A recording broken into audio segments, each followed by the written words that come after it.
Bonsoir et bienvenue au journal télévisé de la 3e chaîne, je suis Émilie Granger et aujourd'hui nous sommes le 29 juillet, mardi, bonjour.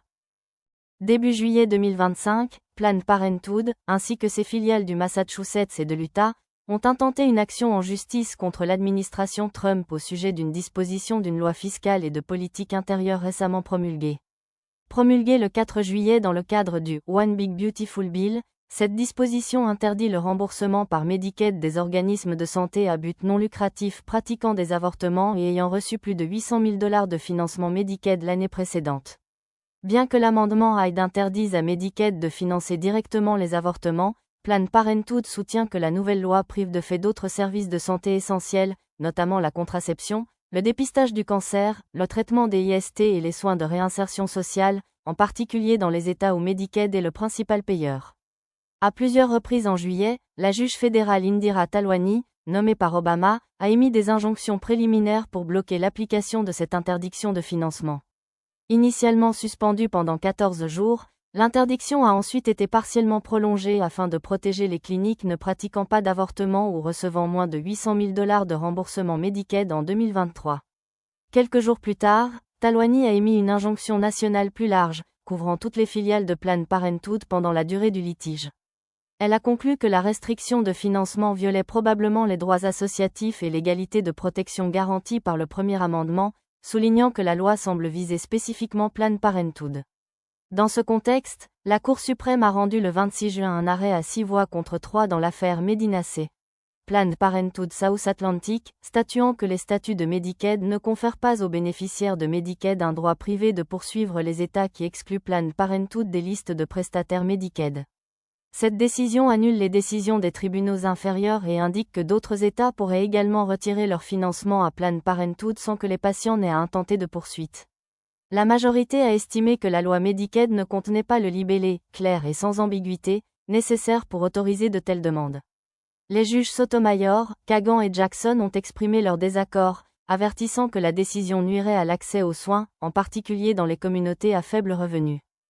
Ensemble, ces batailles juridiques illustrent une fracture nationale croissante. Les États dirigés par les démocrates et Planned Parenthood organisent une défense juridique coordonnée pour maintenir le soutien de Medicaid aux soins de santé reproductive et préventive complets, tandis que le gouvernement fédéral impose des restrictions de financement perçues comme ciblant les prestataires de services d'avortement. L'issue de ces batailles pourrait remodeler l'accès aux soins à travers le pays, en particulier dans les États fortement dépendants de Medicaid et des cliniques de Planned Parenthood. Lors de sa candidature, Donald Trump s'était engagé à mettre fin aux guerres en Ukraine dès son premier jour de mandat et à mettre rapidement un terme à la guerre de Gaza. Aujourd'hui, plus de 6 mois après son investiture, les deux conflits s'intensifient et sont loin d'être résolus. À Gaza, un accord de cessez-le-feu et de libération d'otages négocié avant l'entrée en fonction de Trump a échoué peu après, et la situation humanitaire s'est fortement détériorée. En Ukraine, les efforts diplomatiques répétés se sont heurtés à une nouvelle agression russe, notamment aux plus importantes attaques aériennes jamais menées. McGurk, ancien fonctionnaire chevronné sous plusieurs administrations, souligne que mettre fin aux guerres est intrinsèquement complexe. Il établit des parallèles avec les présidents précédents, Eisenhower, Nixon, Obama, qui ont fait des promesses de campagne similaires pour finalement se retrouver confrontés à des conflits prolongés une fois au pouvoir. Trump a hérité d'un cessez-le-feu prometteur grâce à des efforts bipartites, mais une grande partie de cet élan s'est dissipée sous ses politiques et son approche. Selon ses critiques, les attentes de Trump en matière de paix rapide, en quelques semaines, et non en quelques années, reflètent un style de négociation plus adapté à l'immobilier qu'à la géopolitique mondiale. Son optimisme masque peut-être des échecs plus profonds dans la traduction d'engagements audacieux en résultats diplomatiques durables. En fin de compte, McGurk soutient que l'héritage de Trump en tant que « artisan de la paix mondiale » repose moins sur une ambition rhétorique que sur une capacité à gérer les réalités profondes des conflits étrangers. Sans levier substantiel et sans stratégie à long terme, ces guerres semblent plus éloignées que jamais d'une résolution. S'adressant aujourd'hui, 28 juillet, à la conférence internationale de haut niveau pour le règlement pacifique de la question de Palestine et la mise en œuvre de la solution à deux États, le secrétaire général de l'ONU, Antonio Guterres, a appelé à une volonté politique renouvelée pour parvenir à une solution à deux États et à condamner les actions qui compromettent la paix. J'invite à présent son Excellence. I now invite His Excellency Mr. Antonio Guterres, Secretary General of the United Nations, Excellences, Mesdames et Messieurs. Je remercie le gouvernement français et le Royaume d'Arabie Saoudite d'avoir organisé cette conférence internationale sur la mise en œuvre de la solution à deux États. Nous sommes ici aujourd'hui, les yeux grands ouverts, pleinement conscients des défis qui nous attendent. Nous savons que le conflit israélo-palestinien perdure depuis des générations, défiant les espoirs, la diplomatie, d'innombrables résolutions et le droit international. Nous savons que ce conflit continue de faire des victimes, de détruire des avenirs et de déstabiliser la région et le monde. Mais nous savons aussi que sa persistance n'est pas inévitable. Il peut être résolu. Cela exige une volonté politique, un leadership courageux et la vérité. La vérité est que nous sommes à un point de rupture. La solution à deux États est plus loin que jamais. Excellences. Rien ne peut justifier les horribles attentats terroristes du 7 octobre perpétrés par le Hamas et les prises d'otages, que j'ai condamnées à maintes reprises. Et rien ne peut justifier la destruction de Gaza qui se déroule sous les yeux du monde entier, la famine de la population, la mort de dizaines de milliers de civils, la fragmentation accrue du territoire palestinien occupé, l'expansion incessante des colonies, la recrudescence de la violence des colons contre les Palestiniens, les démolitions d'habitations et les déplacements forcés de population, l'évolution démographique sur le terrain, l'absence de solution politique crédible et le soutien exprimé dans la déclaration du Croissant Rouge votée la semaine dernière à l'annexion de la Cisjordanie occupée. Soyons clairs, l'annexion rampante de la Cisjordanie occupée est illégale. Elle doit cesser. La destruction massive de Gaza est intolérable. Cela doit cesser. Les actions unilatérales qui compromettraient à jamais la solution à deux États sont inacceptables. Elles doivent cesser. Excellences. Il ne s'agit pas d'événements isolés. Ils s'inscrivent dans une réalité systémique qui démantèle les fondements de la paix au Moyen-Orient. Et pourtant, précisément en raison de ces sombres réalités, nous devons redoubler d'efforts pour concrétiser la solution à deux États. La conférence d'aujourd'hui est une occasion rare et indispensable.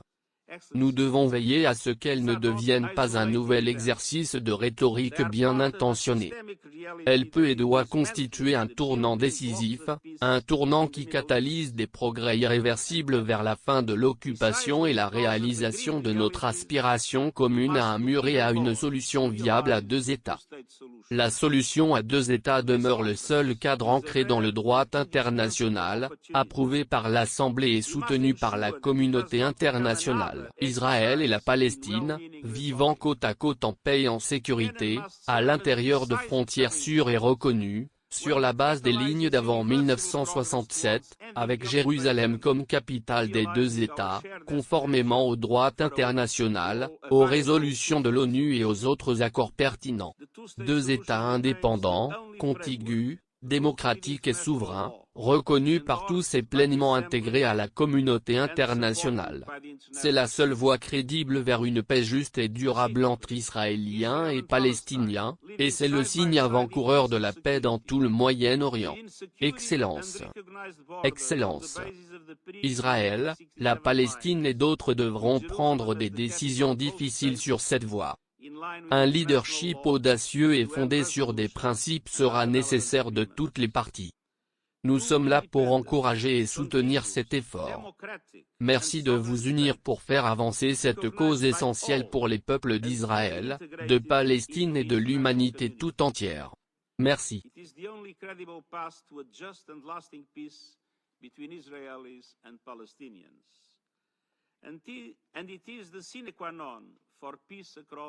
The wider Middle East. Excellences. Excellencies, Israel, Palestine and others will have to make difficult decisions on that path. Bold and principled leadership will be required on all sides. We are here to encourage and support that effort. Thank you for coming together to advance this essential cause for the people of Israel, Palestine, and all humanity. Thank you.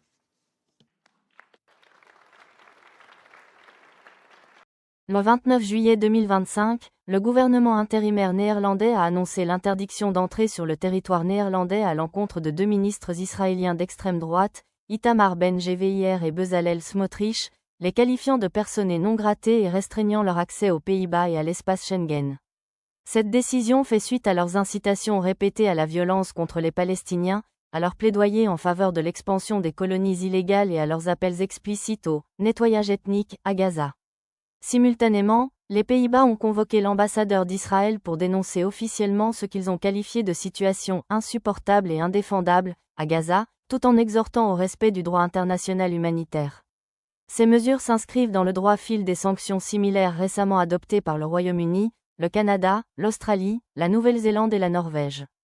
Le gouvernement néerlandais a également approuvé la proposition de l'UE de limiter la participation d'Israël à son programme phare de financement de la recherche et s'est déclaré prêt à soutenir des sanctions commerciales si Israël violait ses accords d'aide avec l'UE.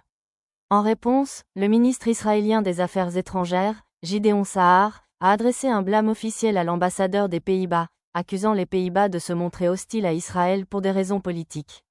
Ces mesures marquent une nette escalade de la pression exercée par l'UE sur Gaza, associant des sanctions ciblées contre le personnel à un levier économique et diplomatique plus large.